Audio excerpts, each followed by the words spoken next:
In a world where violence forces thousands of families to flee their homes each day, June 20th marks the date to show that the global community stands with refugees. On this World Refugee Day, our Oh Soo-young sheds light on how Jeju Island is supporting hundreds of asylum seekers who fled war-ravaged Yemen. Hundreds of asylum seekers from the Gulf nation of Yemen may soon find places to work and live on South Korea's southern resort island of Jeju. The provincial government recently held 2 job fairs and has granted around 300 Yemenis the right to work on the island, although they haven't yet been granted official refugee status.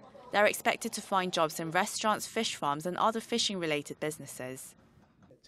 Before decisions are made on their humanitarian rights to stay, we have granted them employment permits through the immigration law, which is separate from the Refugee Act. Over the last 5 months, around 520 people from Yemen have applied to stay as refugees. That number alone is 12 times higher than the total for the whole of last year. Most of the Yemeni asylum seekers are believed to have crossed over from Malaysia earlier this year, as Jeju Island offers up to 30 days visa-free travel for most foreigners. In 2013, South Korea became the first Asian country to enforce a standalone law on protecting refugees. Under the law, those who apply for refugee status can register for basic living expenses, up to $400 a month, before they're granted refugee status and the right to work.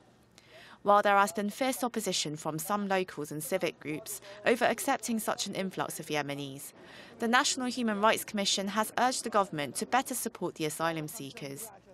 Humanitarian groups have been providing assistance and medical checkups, while Jeju authorities are also aiming to procure accommodation and further sources of income for the group, which includes men, women and children. In case of economic difficulties, Jeju City is considering a certain amount of financial support for basic living expenses. According to the UN Refugee Agency, more than 280,000 Yemenis had fled their country as of November last year, after a bloody civil war broke out in 2015. Oh Soo-young, Arirang News.